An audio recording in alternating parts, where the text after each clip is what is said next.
जी। जी। Blank है but अभी। Blank नहीं है, इसमें दो आई बने हुए हैं। यस। जी। तो आई बने। दो आई बने हुए हैं। हम्म।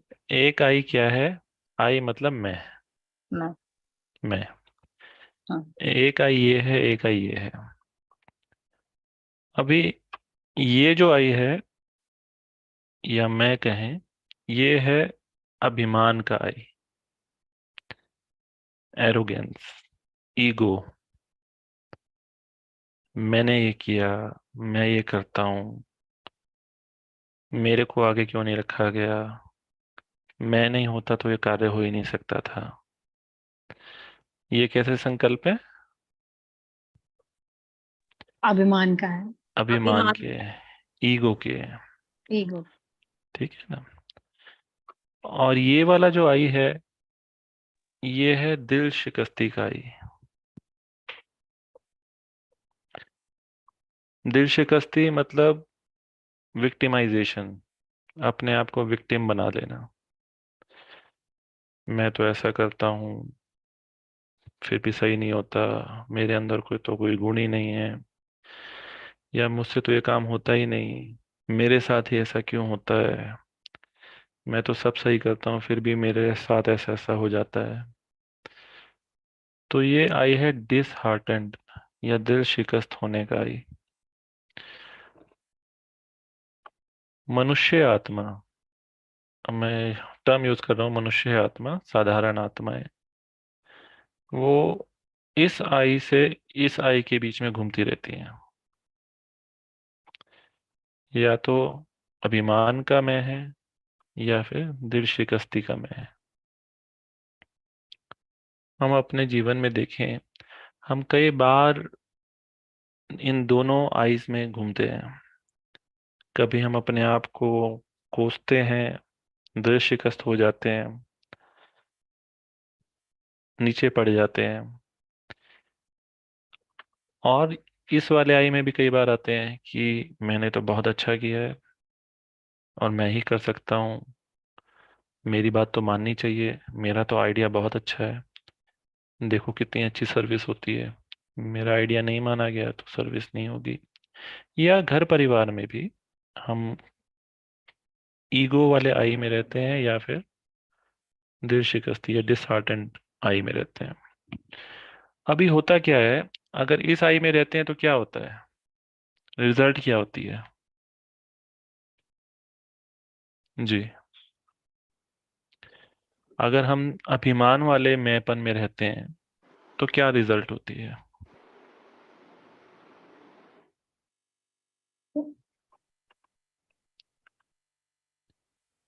गुस्से वाले बन बन जाते हैं, हर बात में मैं करते हैं, तो फिर क्या होता है कि दूसरे को कुछ समझते ही नहीं है।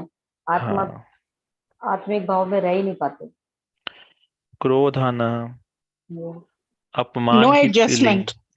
No no adjustment. एडजस्टमेंट। अपमान की फीलिंग आना। हम्म। अगर अभिमान है तो अपमान जरूर होगा। इंसल्ट महसूस करेंगे कि हमारी इंसल्ट हो गई। और मायूसी, मगरूरी, मुरझाइश, ये बाई प्रोडक्ट्स है। चलते चलते हम कई बार इस मैपन में आ जाते हैं। एक अभी कुछ दिनों पहले का ही एग्जाम्पल है। एक कार्य हमने किया, हालांकि निमित्त भाव से किया था, पर फिर भी अंदर सूक्ष्म रूप से मैपन आ गया। अभी कुछ दिन बाद जो है उसका एक क्या कहें, अम, ये बात नहीं है कि जो है हमें पूछा नहीं गया या हमको बुलाया नहीं गया। एक लौकिक व्यवहार के रीति से एक इनविटेशन आ जाना चाहिए था, पर वो इनविटेशन आया नहीं। तो फिर इंसल्ट की फीलिंग हुई, लगा कि हमारा अपमान हो गया, ये नहीं होना चाहिए था। तो फिर अभी ये जो निमित्त भाव आया, तब याद आया कि हम एक्चुअली में निमित्त किसके हैं। ये बात नोट करने की है कि हम निमित्त किसके हैं। इस पे और आगे डिटेल में चर्चा करेंगे। तो मैंपन, अभिमान, अभिमान से अपमान, अपमान से मुरझाई, मायूसी, मगरूरी। और ये वाला जो आई है, जो दूसरा वाला आई है,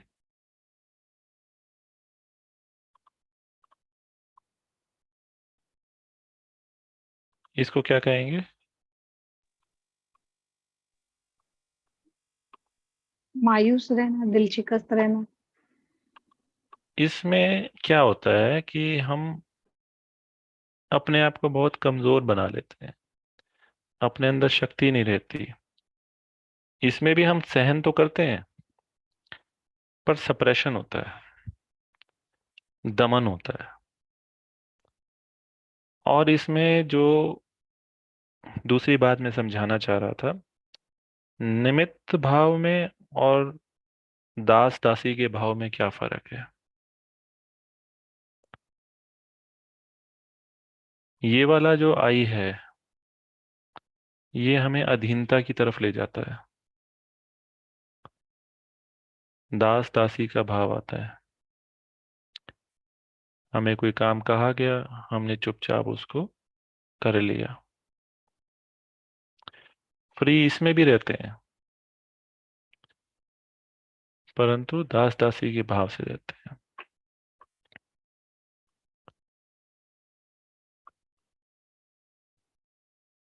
तीसरा आई,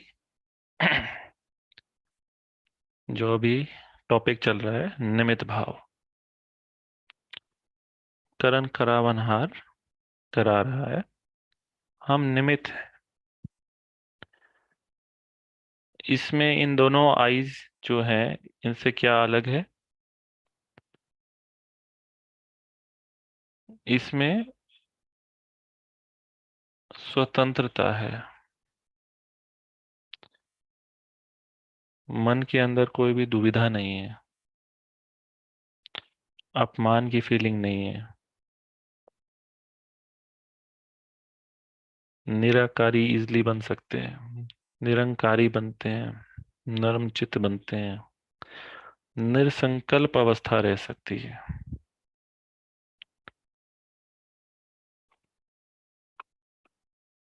अभी इस आई में और दिल शिकस्ती वाले आई में क्या फर्क है?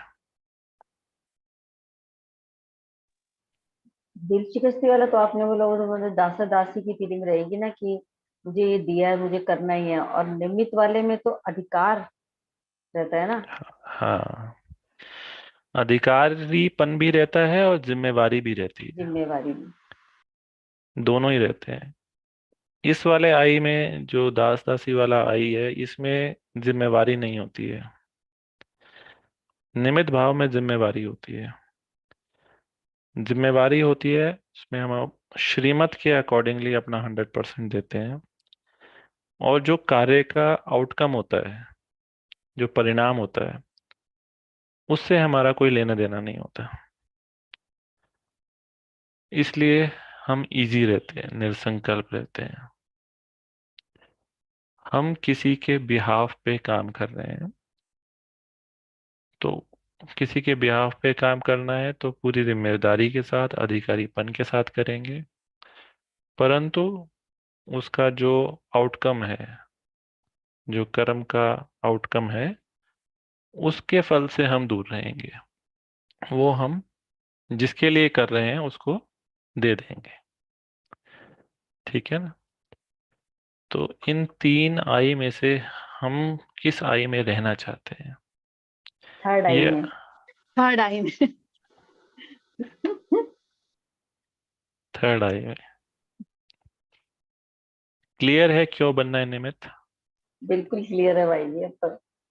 किसी को अगर प्रश्न हो इसमें तो पूछ सकते हैं। मजा किस भाई में आता है? मुझे लगता है कि जब हम निमित्त भाव में रहते हैं तो हम्म, स्वेच्छा होती है वहां पर हमारी, हाँ। कोई बाइंडिंग नहीं होती। हाँ, बंधन नहीं होता है कोई, हम्म। बिल्कुल, स्वतंत्रता रहती है। अभी इन तीनों भावों में से मजा किस में आता है, जो एक्चुअल मजा आता है आज निमित की? भाव में, निमित भाव में आता है, क्योंकि उसमें ये लगता है कि मैं तो परमात्मा की अधिकारी हूँ, मुझे तो बाबा ने मुझे वारिस बनाया है, बाबा ने मुझे वो जिम्मेदारी दी है नहीं, कि वो तो ठीक है। हाँ। अभी प्रैक्टिकल में हम अपने आप से पूछे ना। तो मैं यार, मैं पहले वाले मैं आइए। पहले वाले में आई मैं में ज्यादातर मजा इसमें ही आता है। मैं ज्यादातर यही देखा गया है कि जो है हम अभिमान वाले में ज्यादा रहते हैं, और कहीं कहीं इसमें भी शिफ्ट हो जाते हैं। तो अभी हमें इन दोनों से हट करके निमित्त भाव में आना है। क्लियर है? निमित्त जी मैम। कोई ट्रस्टी है बन जो सकते चाहता है हैं कि हम अभी फिर? भी? हाँ जी, ट्रस्टीपन भी कह सकते हैं। अच्छा जी। ट्रस्टीपन भी कह सकते हैं। तो सभी चाहते हैं निमित्त भाव में आना। जी। क्लियर है? तो कैसे करेंगे, क्या प्रैक्टिस होगी?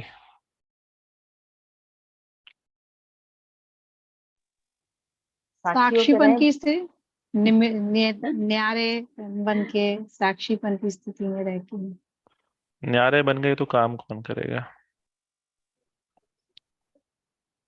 साक्षी होके रहेंगे, बाबा को साथी बना के रहेंगे सदा के पल। साक्षी तो बाहर ऊपर बैठ करके देखता रहता है। कर्म करना है हमें ना, प्रैक्टिकल में यस, कर्म करने हैं।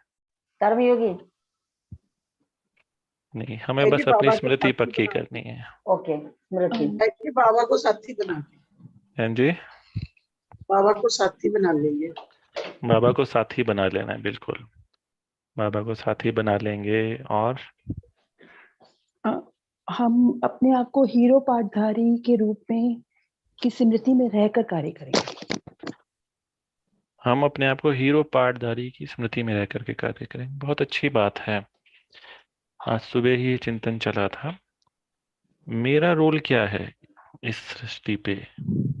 ये एक प्रश्न आता है, मेरा पाठ क्या है। ये इस पे अलग क्लास हो सकती है।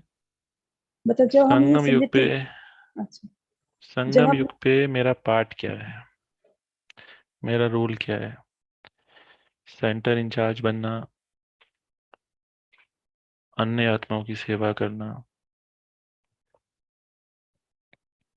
लौकिक में धन कमाना, क्या पार्ट है, क्या रोल आत्माओं, मिला है। अन्य आत्माओं की सेवा करना, बाबा ने अन्य तो यही आत्मा, दिया है। अन्य आत्माओं की सेवा करना। हम क्या समझते हैं, मेरा रोल क्या है? मेरा मानना ऐसा है कि अगर हम हीरो पाठधारी अपने आप को समझते हैं तो हम अपना हर कार्य में, भले वो लौकिक हो या सेवा हो, अलौकिक सेवा हो, उसमें 100% देते हैं। और जब उसमें हम 100%। 100% देते हैं और 100% देने के बाद कभी भी कुछ भी होता है तो हमें अपमान की भी फीलिंग नहीं आती है और हम्म गरूरी भी नहीं, मतलब मगरूरी भी नहीं आती है। मतलब हम्म बाबत करण करावन हार तो याद ही है, और हम पाठ बजा रहे हैं इस स्मृति से 100% भी देते हैं और इन चीजों से परे भी रहते हैं। हम्म। जी, अभी सभी सोचें कि मेरा क्या पार्ट है, बाबा ने मेरे लिए क्या सेवा रखी हुई है। बाबा के धारणा को धारण करके सेवा करनी है। ये हाँ, एक नहीं वो सेवा तो है। ठीक है, मान लो देखो, जैसे सतयुग में भी राज्य होगा ना, राज्य होगा, राजा होगा, रॉयल फैमिली होगी, किसी ना किसी को कोई ना कोई कार्य दिया जाएगा। तो ऐसे ही हम बाबा से कहते हैं कि बाबा हमें सेवा दो, या हम विश्व सेवाधारी बने। तो कोई ना कोई पार्ट या कोई ना कोई रोल अवश्य होता है, और हम सभी की चाहना है ये, चाहे तो प्रत्यक्ष रूप से है, चाहे तो अप्रत्यक्ष रूप से है। तो हम ये देखें, अपने आप को समझें कि मेरा रोल क्या है इस समय, मेरा पार्ट क्या है। भाई जी, हर आत्मा को बाबा का, बाबा आ गया ये बताना, बाबा का ज्ञान देना। बाबा आ गया है, बाबा का ज्ञान देना है। क्या आप समझते हैं कि आप ये पार्ट अपने लिए आपने रख लिया है? कोशिश करते हैं जो भी मिले उसको बताने की कोशिश, बताते हैं। अब वो अभी उसको ये देखो, कोशिश शब्द तो अब इस क्लास में इस्तेमाल ना करें, अच्छा जी, हाँ जी, है ना। कोशिश तो हमने पिछली बार भी, पहले भी हाँ डिस्कस जी, हाँ किया जी, था। हाँ जी। तो मुझे हम अपने अपने आप सोचें, और जो है 1 मिनट उसके बाद चैट बॉक्स में लिखें, ठीक है, मेरा रोल क्या है संगम युग पे।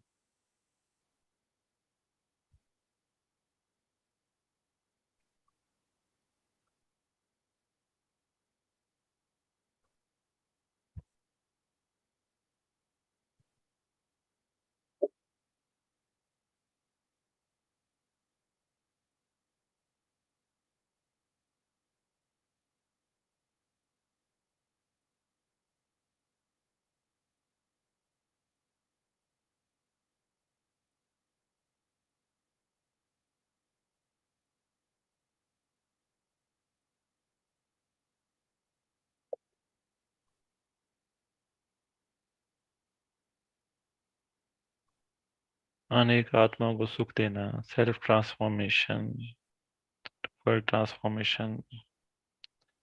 बाबा हमें अपने आसपास के लोगों को बाबा का परिचय देकर शांति देना। जी।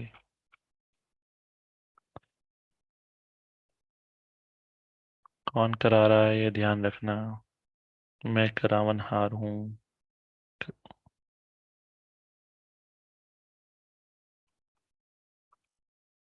चलिए, हमें जो है श्रीमत के आधार से निमित्त बनना है, बाबा को प्रत्यक्ष करना।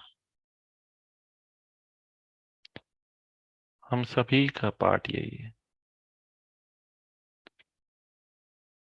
श्रीमत के आधार से निमित्त बनना, निमित्त बन करके बाबा को प्रत्यक्ष करना, अपने चेहरे से, अपने चलन से, अपने व्यवहार से, अपनी स्थिति मेंटेन करते हुए, आत्मिक स्थिति। तो हमारा रोल यही है।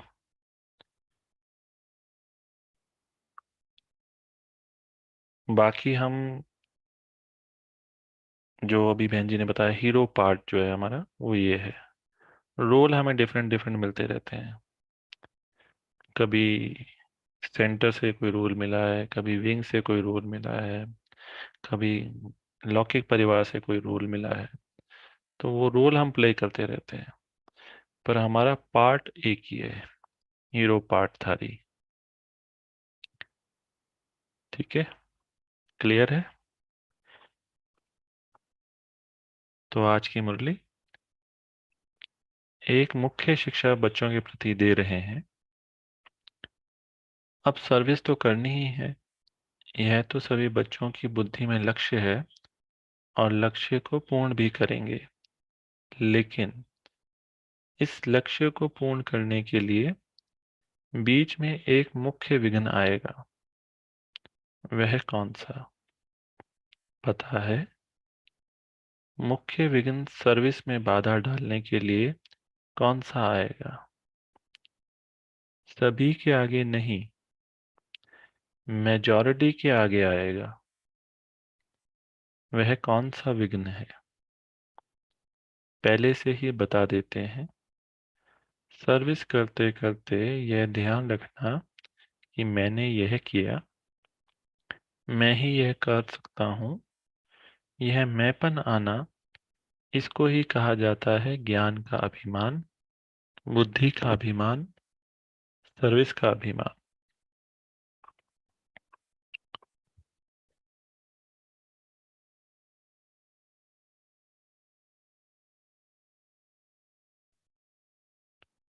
इन रूपों में आगे चलकर विघ्न आएंगे, लेकिन पहले से ही इस मुख्य विघ्न को आने नहीं देना।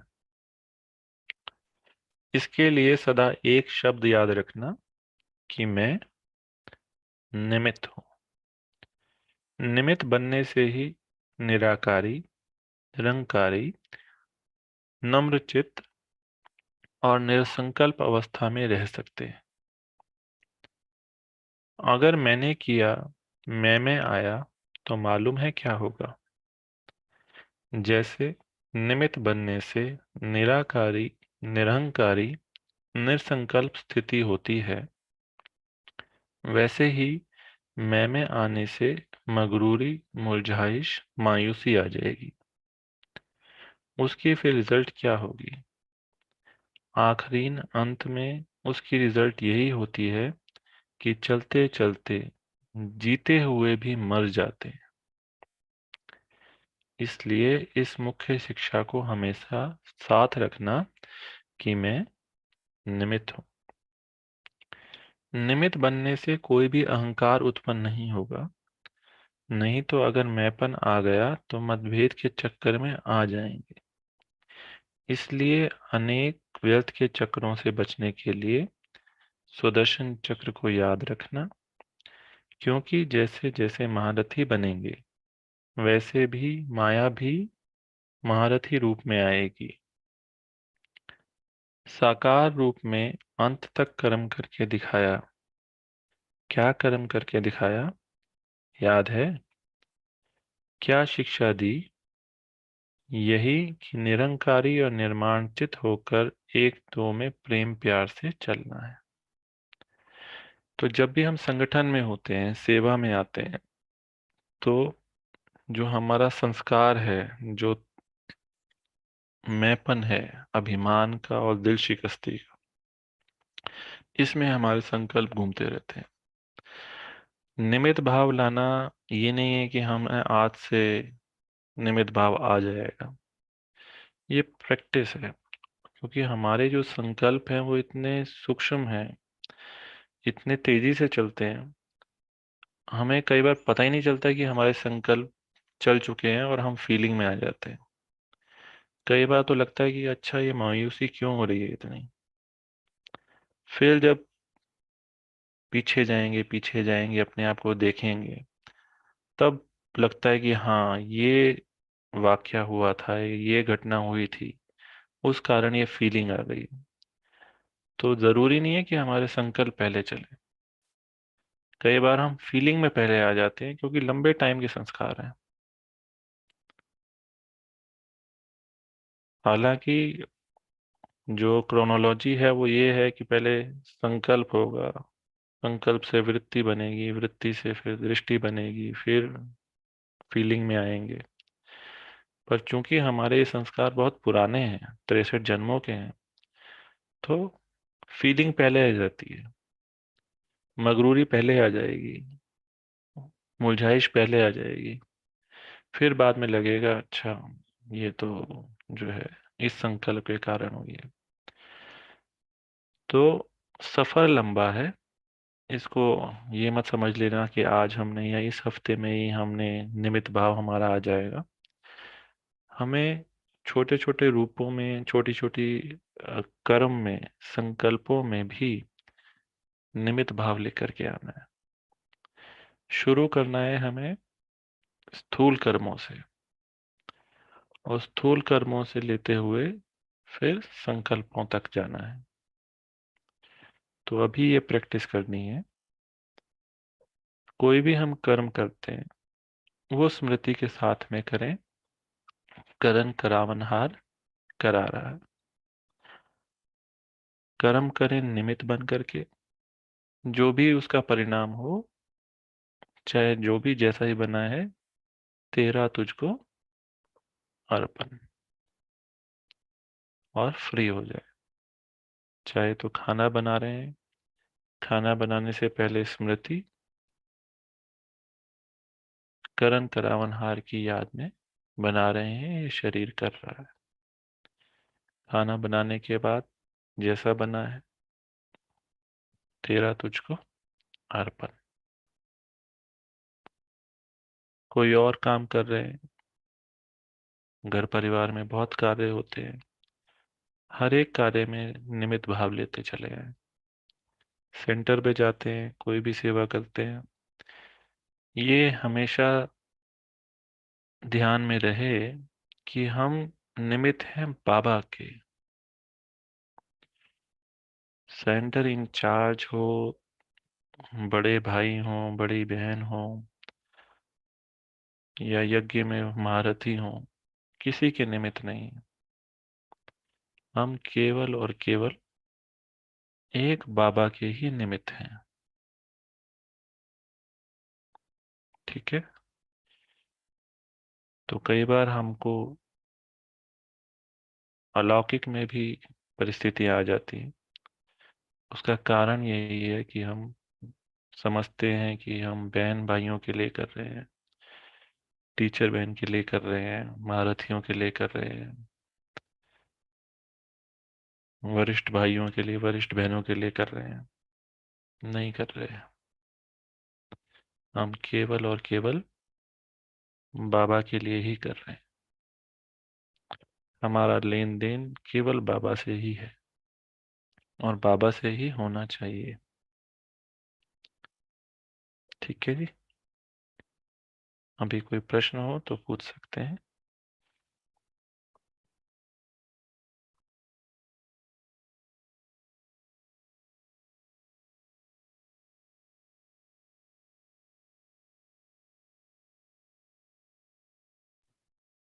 अच्छा, सभी प्रैक्टिस करेंगे इसकी कल से या आज से? बिल्कुल आज से करेंगे करेंगे, भाई। बिल्कुल करेंगे, बिल्कुल करेंगे भाई जी। चलिए, अच्छी बात है। किनको लगता है कि हम दिन में अभी भी कितने परसेंट निमित्त भाव में रहते हैं? रहते मुझे हैं, लगता है लगता है, हाँ, मुझे भी लगता है 50, अब 40, 50, अब आदत 60 पड़ गई परसेंट है, रहते खाते हैं। पीते रहते सब काम करते हुए कि, और मैं अभी आपसे यही क्वेश्चन करने वाली थी कि मैं बहुत लड़ झगड़ती भी हूँ बाबा से। ये मेरी नेचर, मैंने ये बात बताई भी है, शायद रचना बहन भी जानती होंगी कि मैं लड़ने वाली नेचर भी है मेरी बाबा से। मैं गुस्से से कह भी देती हूँ, अब कराना आपको, कराना है तो आपकी मर्जी, आपकी बच्ची, बाप बने हो तो कराओ भी। मेरे को कोई काम नहीं होता, बस सीधा बाबा को यही बात बोलती हूँ और कुछ नहीं। कराओ, आपने बच्चा बनाया, कराओ अपने आप। तो ये मेरी अंदर की बात है। अब चलिए, मैं अच्छी गलत हूँ, बात है। पता नहीं सही हूँ। जब निमित्त बन जाते हैं तो फिर कराओ नहीं होता है। अच्छा। जब निमित्त बन जाते हैं तो कराओ नहीं होता है। जी ठीक है। आउटकम हमें आउटकम से हमें कोई लेना देना नहीं। नहीं देना देना। बाबा ने कहा है कि ये करो, कर दिया, खत्म। खत्म। उससे ज्यादा कुछ नहीं। मान लो किसी की सेवा करने आप गए हैं, आपको वो पार्ट मिला है या वो रोल मिला है, अभी आप गए, स्मृति में रह करके आपने सेवा करी, वो आए नहीं आए, लास्ट सो फास्ट चला जाए, उससे हमें कोई लेना देना नहीं। ठीक है। तो निमित्त का मतलब है कि कर्म के परिणाम से हमारा कोई लेना देना नहीं है, उसको हमें बाबा को समर्पित कर देना है। तो फिर लड़ाई झगड़े का प्रश्न ही नहीं उठता। अगर लड़ाई झगड़ा कर रहे हैं तो कहीं ना कहीं हमारी इच्छा है। ठीक है, यही मुझे जानना था। जी। अगर कोई प्रश्न नहीं है तो ओम शांति भाई जी। जी। ओम चलिए शांति। भाई, बड़े दिनों बाद। हाँ, मैं एक्चुअली कभी यूट्यूब से जुड़ जाता हूँ भाई जी, कभी ऐसे ही, कभी हो भी नहीं पाता है। मैं अच्छा ये अच्छा। कहना चाह रहा था, जब निमित्त भाव होता है तो जिम्मेदारी भी आती है, बिल्कुल। क्योंकि हम एज ट्रस्टी और केयर टेकर बन के काम करते हैं। हम्म। उस कार्य को सफल कराने की जिम्मेदारी हमारी हो जाती है, क्योंकि वी आर इंस्ट्रूमेंट। यस। हमारी जिम्मेदारी है, जिम्मेदारी होती है तो हम उसकी सफलता के बारे में जरूर सोचेंगे। अब वो इच्छा भी होगी, बाबा कोई बोल लेंगे, तो ऐसा तो नहीं है शायद कि हम रिजल्ट से बिल्कुल ही डिटैच रहे। हाँ, तो निमित्त का भाव का, जो निमित्त का मतलब है, वो यही है कि जिम्मेदारी से करना है, पूरे अधिकारीपन की स्मृति से करना है, पर हम कर किसके लिए कर रहे हैं ये हमेशा याद रखना है। We are doing on the behalf of Baba. ठीक है ना, बाबा ने हमें निमित्त बनाया है, ये शब्द यूज करते हैं ना हम। जी बाबा ने हमें निमित्त बनाया है किसी काम को करने के लिए, हम देंगे 100% अपना, उसमें पूरी जिम्मेवारी के साथ में करेंगे, अधिकारीपन की स्मृति के साथ करेंगे, पर कार्य उसका है ये हमेशा स्मृति में रखना है। बिल्कुल। और जब ये स्मृति में रखेंगे तो उसके आउटकम से फिर हमें कुछ नहीं लेना देना। इसको थोड़ा पक्का करना है, अदरवाइज शायद तो हमें अगर हम, आप देखो लौकिक में ऑफिस में भी हमको जिम्मेदारी दी जाती है, हम उस जिम्मेदारी को करते हुए उसके परिणाम से अफेक्टेड होते हैं, पर वो निमित्त भाव से तो नहीं कर रहे हैं हम। हम्म, तो निमित्त भाव में जब हम कहते हैं करण करावनहार करा रहा है, he is just using us.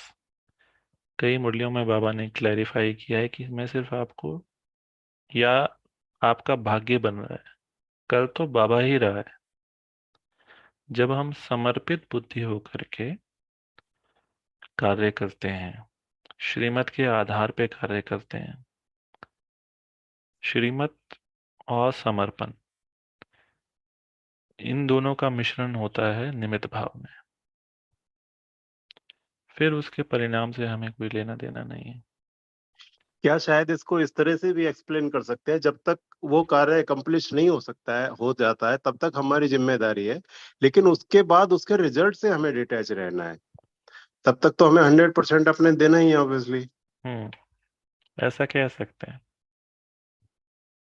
So one ji more thing, Avinash भाई जी, जी जो निमित्त भाव मेरा निरंतर बना रहे, राइट? यस, Which ये means प्रैक्टिस करनी है।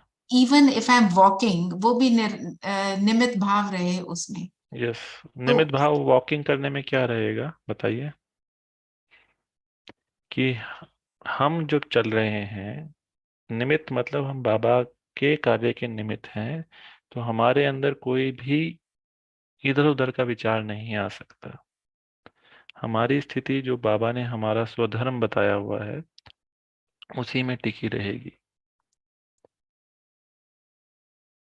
also means कि निरंतर याद बनी रहे। एग्जैक्टली, निरंतर याद बनी रहेगी। दो इसमें hands, जब वॉकिंग की बात है तो हम्म हम ये नहीं कर सकते कि जैसे मैं वॉक कर रही हूँ तो मैं हम्म आत्मा करण करावनहार बन के इस देह को चला रही हूँ, हाँ, प्रैक्टिस के रूप में कर सकते हैं। या मैं फरिश्ता एक बन होता के है, हाँ, फरिश्ता बन एक के चल रही हूँ और मुझसे वाइब्रेशंस पूरे सराउंडिंग्स में फैल रही हैं। बिल्कुल, बाबा चाहता है कि हम बाबा को निरंतर याद भी क्यों करते हैं, हम बाबा को याद क्यों करते हैं? बाबा जैसा बनने के लिए। बाबा जैसा बनने के लिए, ताकि हमारी कनेक्टेड स्मृति पक्की कनेक्टेड रहने रहे, के लिए। हमारी स्मृति पक्की हो जाए। जब हमारा संपूर्ण आत्मिक भान हो जाएगा, जब हम संपूर्ण अशरीरी अवस्था में आ जाएंगे, तब हमें बाबा को याद करने की दरकार नहीं रहेगी, वो ऑटोमेटिकली याद ही रहेगा। तो जब हम श्रीमत पर चल रहे हैं तब भी हम्म। हमारे अंदर निमित्त भाव होना, मतलब it's an automatic. Of course, श्रीमत का मतलब क्या हुआ कि बाबा की जो मत है, हम अपना जीवन उस पे चला रहे हैं, then that means we are निमित्त। जी, दो हैंड्स भी हैं। हाँ जी, नीलम बहन, फिर पूजा बहन। शांति भाई जी। ओम शांति। हाँ भाई जी, जैसे हम फैमिली में रहते हैं तो ज्ञानी आत्माएं नहीं है, और कई बार डिसीजंस कुछ ऐसे भी लेने पड़ते हैं जो श्रीमत के विरुद्ध होते हैं, तो वहां हम निमित्त भाव में कैसे रहें? श्रीमत हट गई तो फिर निमित्त किस चीज के हुए? हाँ वही, नहीं, फिर तो निमित्त नहीं होंगे कुछ ना। कुछ ऐसे डिसीजंस भी होते हैं ना, आपने कहा घर के छोटे छोटे कोई भी कार्य में हमको अपने आप को निमित्त समझ के कर्म करना चाहिए। हाँ, निमित्त का मतलब ये होता है कि मत जो है वो श्री की हो। हम्म अगर श्री की मत नहीं है तो फिर वो निमित्त नहीं हुए, फिर वो मनमत पे हुए या परमत पे हुए। फिर ये हमें जो वो कर्म करना चाहिए कि नहीं करना चाहिए? वो देखिए आप बेहतर होंगे डिसाइड करने के लिए। आइडियली हम बात करेंगे तो नहीं करना चाहिए, पर आइडियली अभी हम बने नहीं हैं, तो आप अपने हिसाब से देखिए क्या करना चाहिए। जो दो आई दिखाए थे ना, जी हाँ। तीन आई जो दिखाए थे, जी जो अभिमान वाला आई है वो मनमत से होता है, और जो दिल शिकस्ती वाला आई है वो परमत से होता है, और जो बीच वाला आई है वो श्रीमत से होता है। तो अगर निमित्त भाव है तो श्रीमत है, अभिमान है तो कई मनमत है। कई बार ये डिसाइड नहीं कर पाते हैं कि क्या डिसीजन लिया जाए, फिर बाबा पर हमें छोड़ना पड़ता है कई बार। बाबा पे क्यों छोड़ना, बाबा तो आपको शक्ति दे सकता है ना, जी बिल्कुल। कार्य तो आपको खुद ही करना है। बाबा तो आपको श्रीमत पर चलने की शक्ति दे सकता है, बाकी कार्य तो आपको खुद ही करना है। थोड़ा सा हम योग की शक्ति इसमें बढ़ाएं अपनी, थोड़ी बुद्धि बेहद में रखें। जितनी जितनी बेहद की तरफ बुद्धि जाती जाएगी, उतना उतना हमारे अंदर जो है ये जो लौकिक चीजें हैं इनसे हमारी बुद्धि उठती जाएगी। इसके लिए और अन्य अभ्यास हैं, पर श्रीमत इज असेंशियल अगर हमें निमित्त भाव में रहना है तो। जी, पूजा बहन। ओम शांति भाई जी। ओम शांति। भाई जी अभी जैसे हम जो ये डिस्कस कर रहे थे तो मुझे लगा कि जब हम अपने को निमित्त समझते हैं तो जैसे बात हो रही थी कि जो सेवा का आउटकम होगा हम उसके रिजल्ट के लिए तो हम रिस्पॉन्सिबल नहीं हैं। जैसे पूनम बहन ने भी बोला तो आपने कहा कि नहीं, अगर लड़ाई झगड़ा हो रहा है बाबा के साथ तो हमारा मतलब उसमें अभी इतना वो निमित्त भाव नहीं है। जी। और मुझे लगता है कि वो रिस्पॉन्सिबल जो हम रिस्पॉन्सिबिलिटी होती है जरूर, लेकिन वो हम अपने प्रति ही रिस्पॉन्सिबल होते हैं कि बाबा हम्म। ने मुझे किसी कार्य अर्थ निमित्त बनाया है तो हम्म। मुझे विदाउट बीइंग रिजल्ट ओरिएंटेड मुझे मतलब अपना 100% या जो भी है वो करना है, जी मुझे बाबा को साथ लेके। तो बिल्कुल। जैसे पहले भी बोला कि हम हीरो पाठधारी हैं या अपने को बाबा जैसे कहते हैं कि हमेशा स्टेज पे समझें। तो चाहे हम्म। हम जैसे फिर डिस्कस हुआ कि हम वॉक भी कर रहे हैं तो उसमें हमारा निमित्त भाव क्या है कि चाहे हम हम्म। कहीं पे भी वॉक कर रहे हैं लेकिन हम जैसे हम स्टेज पर हैं, हम बाबा की सेवा में ही हाजिर हैं 24 बाय राइट। 7। तो राइट। वो मुझे लगता है कि हमारी वो रिस्पॉन्सिबिलिटी है, ना कि जैसे बिल्कुल। आपने बताया कि कोई लास्ट सो फास्ट आता है या नहीं भी आता है या क्या है, that is not my responsibility. वो बाबा करेक्ट। का काम है, बाबा करा रहे हैं। यस, बिल्कुल सही। हाँ जी, बहुत ओम अच्छा आपने शांति। समराइज कर दिया है। हाँ जी। जी। हाँ अबीर भाई। ओम शांति। भाई जी निमित्त भाव के लिए एक चीज माइंड में आ रही थी कि जैसे जो बाबा ने हमें कोई डायरेक्शन दिया, जैसे बाबा ने बोला बच्चे बी योगी बी राज योगी, तो जितना हम हम्म। मतलब बी प्योर बी राज योगी, तो जितना हम्म। हम इन दोनों के लिए अलग अलग युक्तियां यूज करते हैं, जैसे हम्म। अपने लिए टाइम निकालते हैं किसी भी तरह से या कुछ भी करते हैं, और उसमें हमें युक्ति अपनानी पड़ती है ताकि पवित्र बनने के लिए, भोजन की शुद्धि के लिए, या और किसी बाबा की श्रीमत के अकॉर्डिंग। तो वो पहले हम्म। बुद्धि में रखते हुए फिर हम जब एक्शन करते हैं तो फिर उसमें हमारा निमित्त भाव ऑटोमेटिकली आ जाता है। हमें पता है कि हम अपनी डायरेक्शन से नहीं कर रहे, हम बाबा की डायरेक्शन को अमल में ला रहे हैं। तो चाहे जी। सेवा का काम हो, चाहे किसी को ज्ञान सुनाने का हो, चाहे अपने को और आगे बढ़ाने का हो, तो उसमें हम निमित्त भाव फील करते हैं। जी बिल्कुल। राइट। तो श्रीमत आधार है निमित्त बनने का। ठीक है, चलिए 2 मिनट बाबा को याद करते हैं।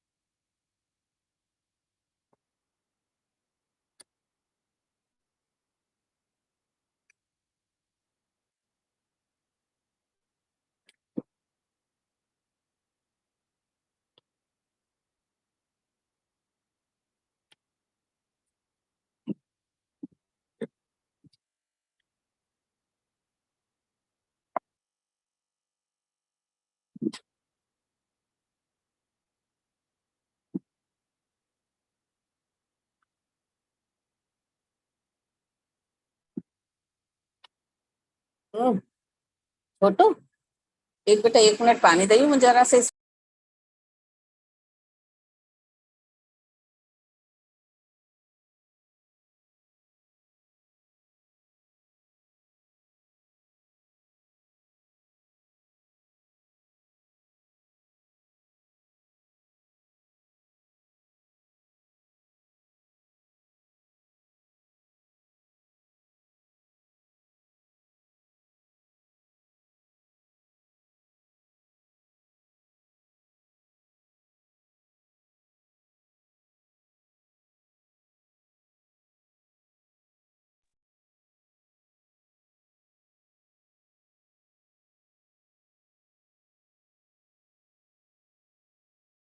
Om Shanti. Thank you so much भाई जी।